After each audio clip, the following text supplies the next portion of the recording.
Ashish is on a vacation, driving back to Bangalore. Suddenly pulls over on the highway, calls me to talk about some finishing touches to the upcoming podcast.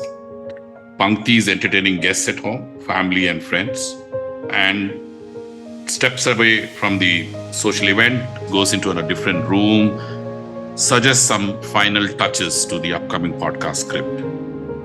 Swarna is balancing her time between her work and attending to her family in a hospital, but ensures in between that the excerpts to be included from the book in the upcoming podcast are put in place.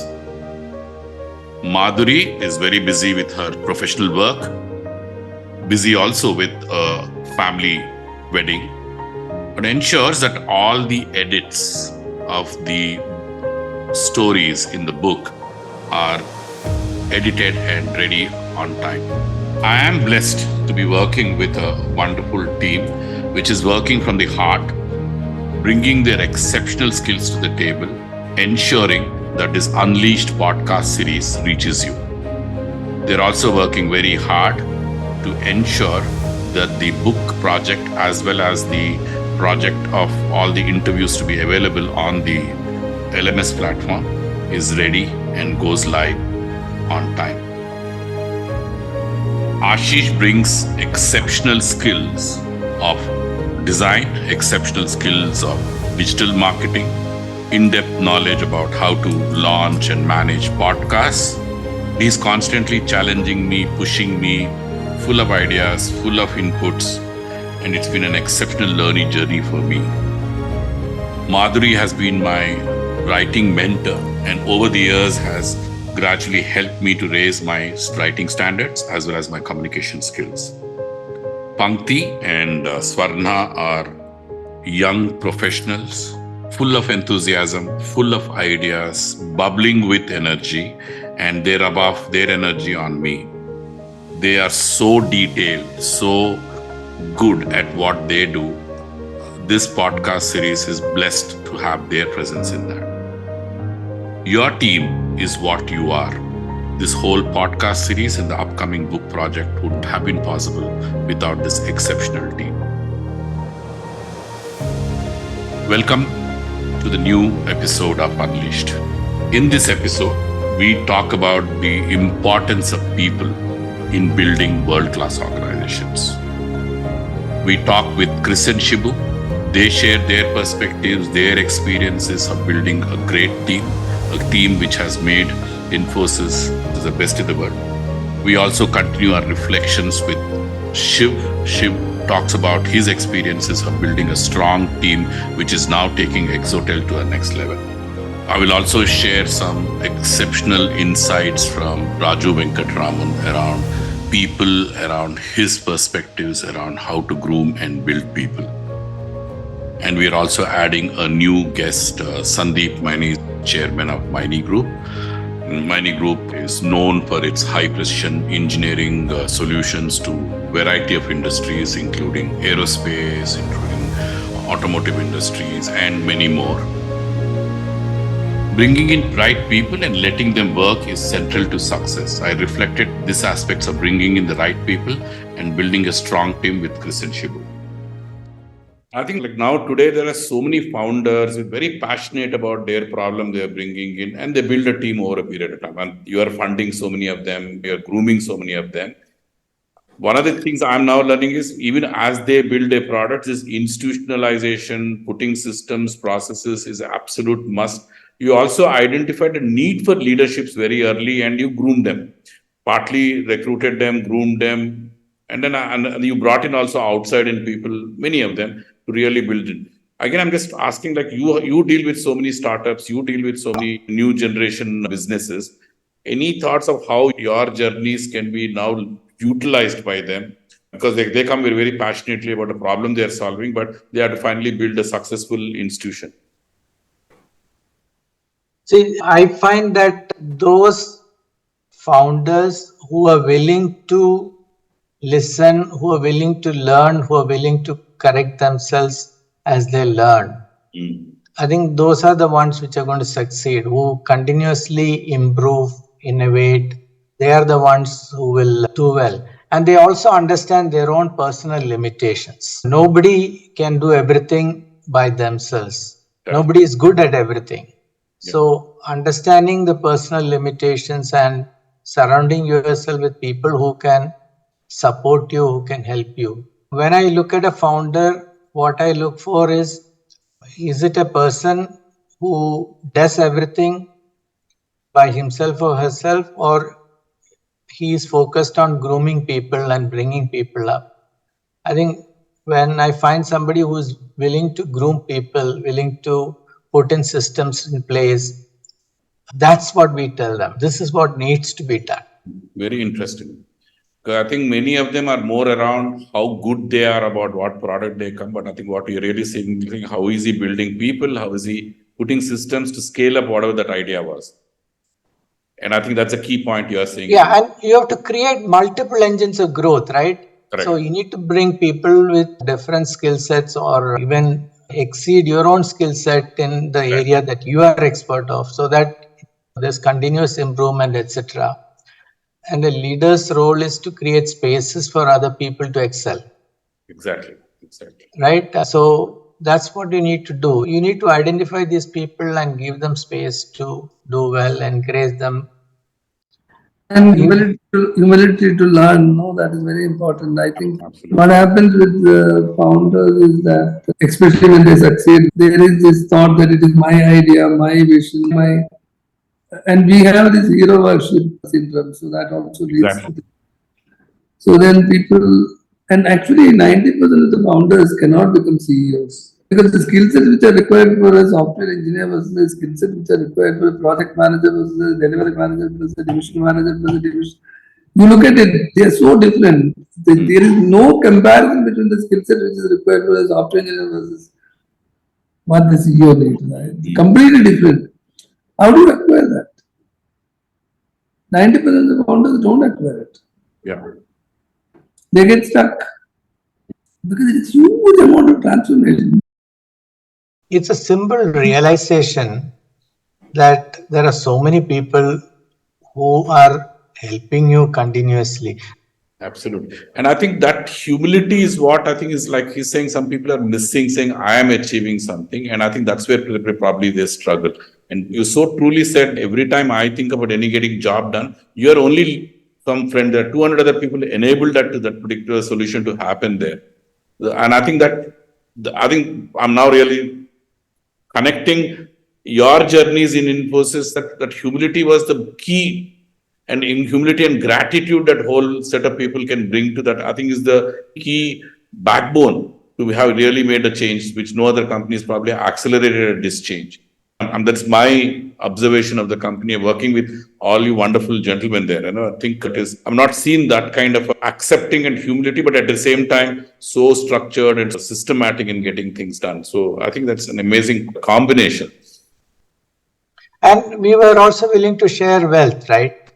Yeah, absolutely. So that's another dimension where we realize that it's not all because of us, and so hence we have to share. And that's another thing, the founders, they have to be generous with the success and the wealth that's created. Absolutely. It will only make the organization stronger and want more people to join you. One area I found, again, the person I work with and many other persons I work with, is to hand over relationships. One is to hand over, like there are a lot of relationships you build over a period of time. You have to carefully introduce new people to those relationships, because now you have to scale up, because you are also focusing on other things. So you start at certain levels, but different stages you handed over relationship, whether it's a relationship with customers or relationships with the other partners or anything. What is your experience of handing over? Again, that's part of scaling. But more importantly, in life, you have to let go something to take on new things. Correct. You have only so much bandwidth. Correct. So letting go doesn't mean drop it. Correct. Letting go means actually finding the right person or the right way to continue to deliver what it's supposed to, or satisfy that customer and take on new responsibilities. And I think That's one good thing we have done well at Infosys. So many leaders have emerged because of our ability to let go and go on to newer things, etc. And we have always found newer things. Even when I stepped down from Infosys, Shibu has stepped down, we have found new things to do. Absolutely. Absolutely. Right? We have found new ways to contribute to society. We have found new ways to leverage our experiences and things like that. And you're raising standards there as well in terms of doing something. Yeah, so that's what, that's what people need to realize, that letting go, moving on, taking on larger tasks, etc. is very important. That allows the individual to grow and then the institution to grow. How easy was it to find right? Of course, you said we have recruited carefully and all those things. So many other people also, because of I'm just trying to make a sentence saying, because of the kind of approach you have taken, you always attracted the right people. Because you are willing to let go, willing to grow, you want them to also succeed. I think one of the things is you succeeded getting the right people. Many people today struggle getting the right people because I think they're starting with that person. You're not really looking at the success of that person and how he can contribute to your success. I think your success also, what I'm trying to talk about is you brought in some very interesting people because you were open to get those people and you were willing to for the success of the person. Is that the right conclusion one can make? People get attracted to people and ideas both, and if the combination works, right? Infosys was an idea when all these people joined. It may not be a very relevant idea today, but when all this happened, Infosys was an inspirational idea at that point in time for many people. Second is the people who were trying to do it, all of us, plus maybe some more people, was clearly rightly perceived as following the idea, following the dream, following the idea. That is what attracted people in my mind. It is not only people, it is not only idea, right? It is the combination of both. Yeah. And the space, and then combined with the ability to give space. To be part of that idea, part of that team, and willingness to share. So all of this actually creates a very potent combination. But if I look at the root, I think it is the idea, the people and the idea together, right? And that is where first set of people must have gotten attracted. Even in 81, there were people willing to come, right? Who were willing to come, even though it was a very nascent stage. Absolutely. So the combination of idea plus the people made a difference. And then, of course, space, which allowed them to be part of the idea. Then, of course, the sharing of benefits.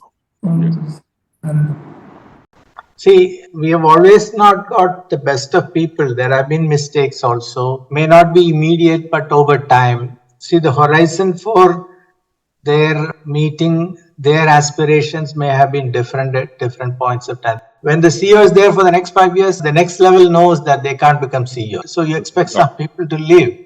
Yeah. Because their expectation may be now that I want to become CEO immediately, or I can't wait for another 5 years, things like that. Ultimately, if the organization meets the person's aspirations, it works out. If it doesn't, there's tension. So as you move up in the organization, these tensions also increase. Correct. And it's not easy to manage, and it's not possible to manage.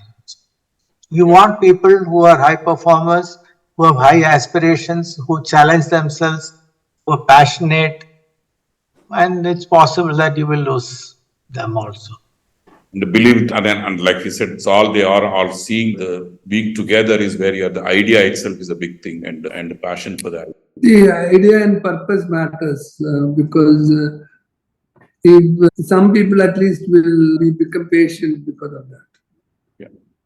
Right? Some people may not, but some people will be patient because the purpose and the idea matters. Great takeaways from this conversation, and I think these are great points for any company to really put to use. Recruit somebody who's always better than you. Recognize your limitations. Being a founder does not mean you're ready for being the CEO. You have to work for it. You have to constantly keep improving your abilities, constantly keep working on your abilities to guide, to enable people. I think that's a crucial capabilities you have to build.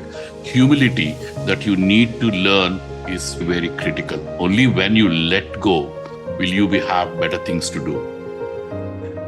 People join you because of the larger vision. People join you because of the cause, the purpose for which your company is in the market. People are excited by the purpose and they would like to work for the purpose.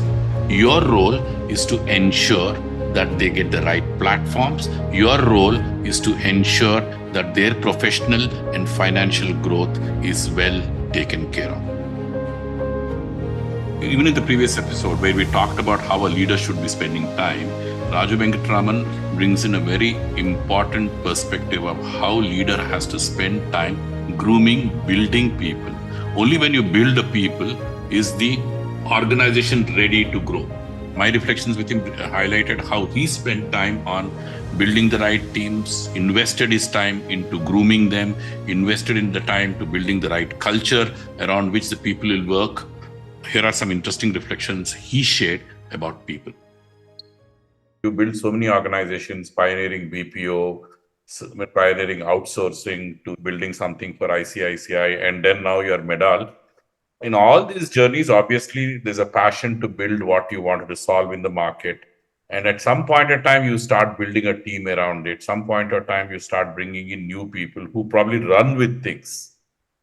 How does one go about building these organizations? How does one go about, bringing in these new people, ensuring that at what point in time you're comfortable that the baby you have built is now going to be somebody who's going to take care of it and grow it to wherever it needs to go, and what role you play as they do? I have started all my businesses with the purpose.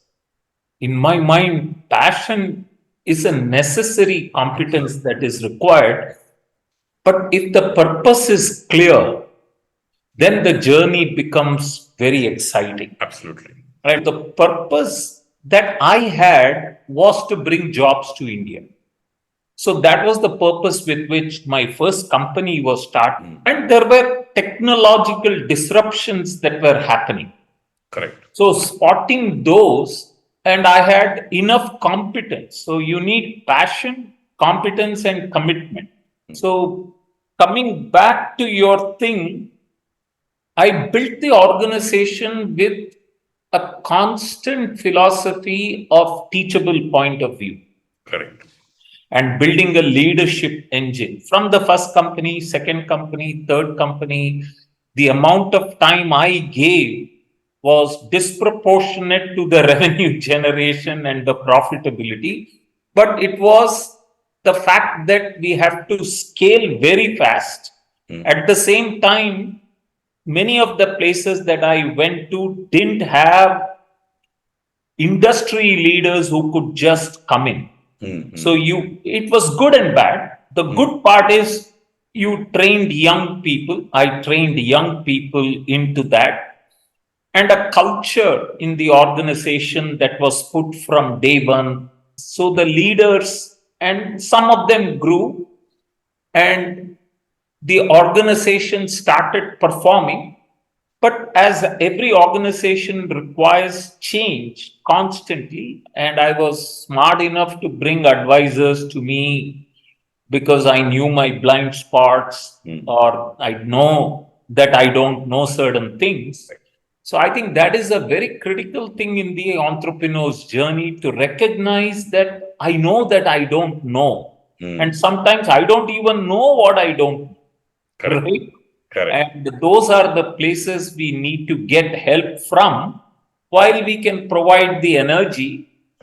Speed is very important to me, and speed doesn't come without trust. So you have to build a very trusting and trustworthy organization, both to customers and other stakeholders. Being a first-gen entrepreneur, I think it is very important to recognize that you can't do it all. You cannot do it all. Correct. But a lot of people today may start with a great purpose. The startups are a great example.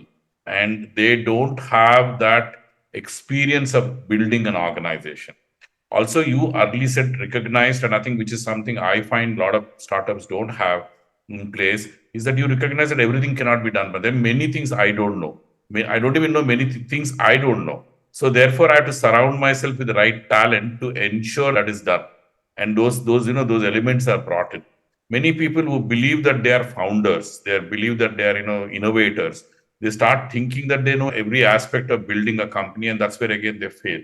So I think there's a lot of learning from your journey, saying that, calling out very loudly, have a purpose, recognize that you don't know many things, bring in the right people, have clear milestones. Just going back to that question of people who don't come with this experience, don't come with this pedigree, and they jump into being an entrepreneur. And people today, very early in their careers, they're doing, some of them have probably not worked anywhere else at all. They just started because there's an idea. Some are successful. I don't know whether that is because they are different people, but from a process, how do these people learn from your journey to say, when I want to build an enterprise, I'm great at innovation, but what are the principles, learnings they can have probably from your journey? No, I think there is a framework that I have used, may be relevant, but I will share it with you. Sure. Technology, organization, people, and process. The four wheels of the car that we Correct. drive in the business. And Correct. business is the key.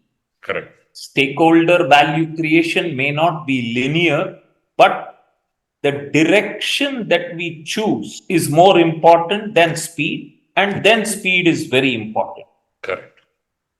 And while I say that, within the direction you choose, you must be smart enough to pivot, because some of the ideas may bear fruit, some of them may fail miserably. Yeah. So you must have the latitude to and the mindset to change, and your communication becomes clear, right? To answer your question, people who are coming in, I think they have to be somehow convinced that they cannot be doing it on their own. Exactly. Yeah. And I have seen many entrepreneurs become chief problem solvers, right? Every problem flows into them. They can give direction and they can solve any problem, all that. And the other thing is this command and control style of management, I don't think will attract talent anymore. So somehow these entrepreneurs have to recognize that if you want talent, you must not micromanage to the level. Exactly. Yet you must have some control. You must know what is desired, where is your return on capital that you are investing with them, where is the customer oriented purpose that you are building that business for. So when I look at it, I don't know how to tell them. There are quite a few who are extremely successful. Correct. But in them, while they may look like they are not listening to others, they are astute. Bringing in people is not enough, but we need to trust them to perform. Sharing some excerpts from the book of the leader I worked with and his struggles to trust and get the best out of the people.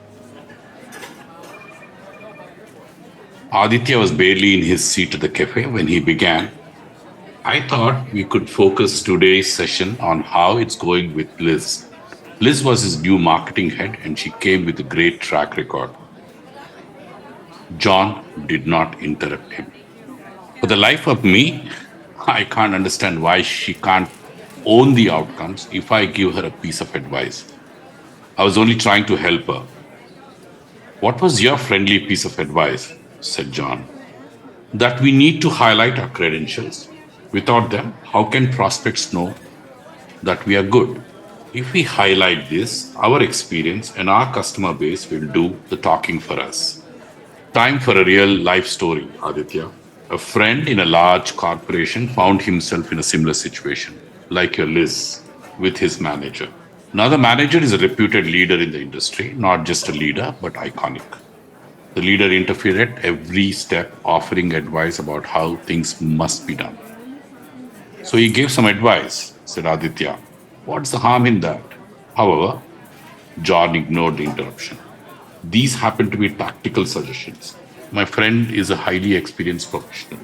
In your opinion, what kind of suggestions bring value to such highly qualified person? Strategic or the tactical? I would say every little bit can carry value. Aditya, I'm asking you to weigh in the value of strategic advice against tactical advice. Just as in your website instance, this company was introducing new offerings to a market full of several leading players. It takes a disruption to break into such a market, not another Me Too branding. But the manager interfered with marketing, and final approach ended up being louder Me Too. What they finally published didn't work for them, and the company fell behind. What do you think of that? I get what you're saying, said Aditya.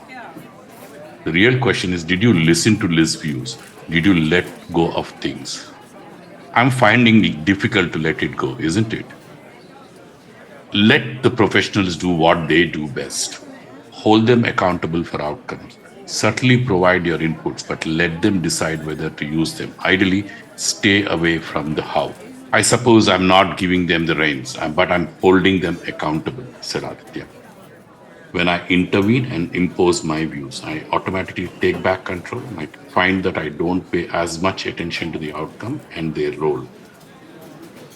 Clearly, you can see that the leader whom I coached with struggled to trust the people he brought on board. He was not allowing them to deliver. He was micromanaging them. And I think in the process, they were not even able to own their own outcomes. I wanted to actually reflect whether this is a challenge a new company, emerging company faces. Here are my reflections with Shiv. So now where I'm coming from is your own journey. So what I'm looking for is you started as a founder, you started as a dream, your own journey to probably allow new ideas, allow new perspectives. What was it emotionally both as well as, because what you're telling me is very practical ways of going through it. But, your own challenges of feeling comfort with it, your own challenges of letting go. What was that about in this journey? So I think it's a good question. I certainly don't have a problem to let go now, but I'm not sure if it was like that all the time. So when I starting from, for example, how much equity should my founders have? There have always been troubles of me trying to understand how much of the company is me versus how much of the company is the company itself. So that has been a learning experience for me. And oftentimes I've gotten myself into trouble and fought with people and I think that's the process through which I got myself clarified. But I think the transformative moment for me was when I began to see that other people were also thinking of this as their company. And when I saw that, for example, my ex-CTO, he would go out of his way to do something for the company and then he'll use the phrase my company often. And suddenly it occurred to me that, hey, there's more going on here than me and the company is larger than me. And I think that was, so when I saw more and more people putting their neck on the line for the company's success, it dawned on me or it grew on me that I can't use the company it can't be about me. So then I let the company be a separate entity in my own head. And then I became a servant of the company rather than trying to control it. So you really moved, the purpose of the company became larger than the purpose of you in that process. Is that right? In a way, it's a very interesting way you put it across because a lot of people struggle to let go this way. Like the person actually around whom we are having these conversations had this very difficulty to get inputs from others because he always saw himself in those solutions, his own perspectives in those solutions. And it's a struggle because you start with a dream, but at some point in time, you have to focus on better things. You have to let certain other things. So like when you brought in now specialists, like you brought in people in marketing, in sales, obviously, all of these are not your strengths. Your strengths being product and all. What took you to have the confidence in them to say, you go run with it? Of course, the KPR, all those things, the OKRs, all those processes will monitor them. But how do you select those people? How do you bring them on? Where do you build the confidence that, no, this person can run with it? So first of all, actually, there is not much of a point in hiring a good person and then not trusting them. Correct. It's actually waste of money and time and everything, right? One doesn't really have a choice but to approach life with the first step where you start by saying, I'm going to trust. And then, of course, over time, you can develop mistrust if you want to. But that's the place to start, I think. Secondly, when you're hiring, personally, I'm actually quite choosy about whom I hire. Sometimes, of course, there are some time pressures, etc. But mostly, I'm quite methodical about whom I'm hiring. So I actually emphasize a lot on writing the JD correctly, write down all the vectors to measure, write down the questions to measure. And then ultimately, I ask myself, is this person in the top 10% of whom I know who will be able to do this job? And then if the answer to that question in my head is a yes, only then I actually go ahead and hire. So it takes a long time. But once I hire, then I just go all in on the person. And then I actually want to make that person win. And so I teach them, I learn from them, I help them, I explain to them. And I think the first 3, 4, 5 months is very crucial to build that trust. And once that is done, I think we are all set. Then it just goes. I fully well understand that I am bringing this person because there is a skill that is gap. There is a skill gap, and this person is supposed to be good at that. So ultimately, my job is to make the company win and not break anybody's head in the process. So in that sense, it all works out that way. Wonderful to hear Shiv's perspectives of how he is grooming his young company. He says, be choosy while selecting, but trust the people we have brought on board. Accept that we are not good at everything and bring in people who are better than us in each area. But I really liked what he said, that I'm not the company. I'm also a servant of the company, ensuring that the company is delivering the purpose for which it was set up. A very important aspect of every successful business is to bring the right advisors and be answerable to them. Making yourself answerable keeps many things on track. I was talking to Sandeep Maini, and he shared how they had, in very early stages of their group, brought in best-in-class people onto their board. When you talk about the generational shift, I think there are 3 key things that are very important that happened in our family business. And we don't call it a family business because we're still just second generation. And my father had no background or legacy.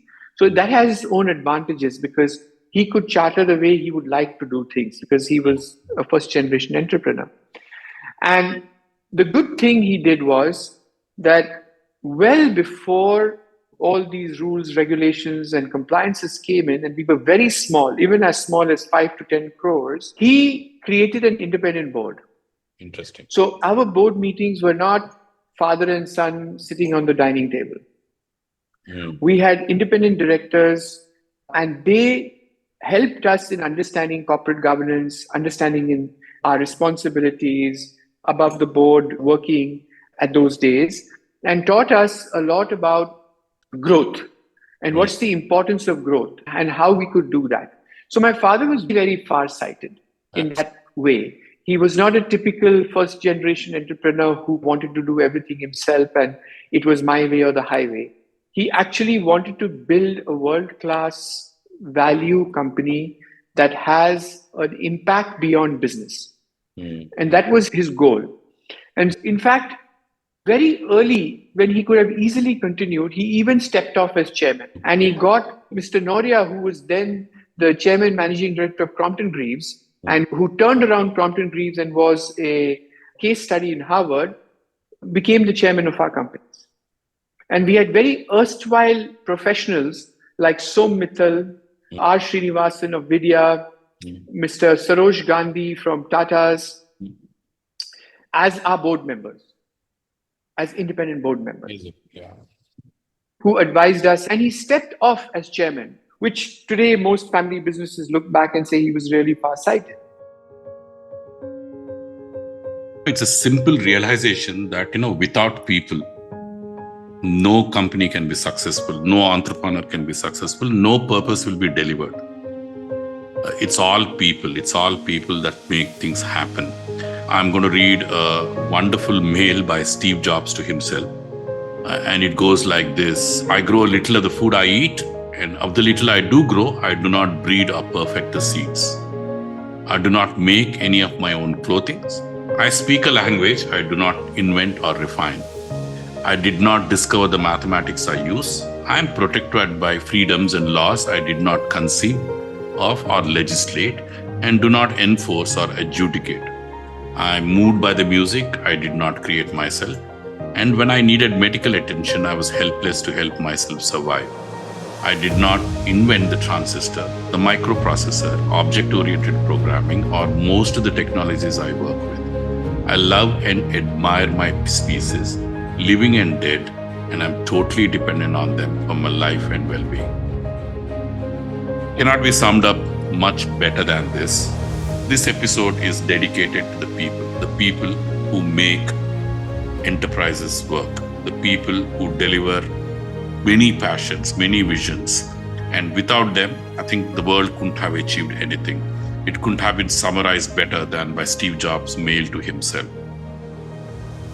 In the coming episodes, we will reflect about why it is important to build a long-term institution.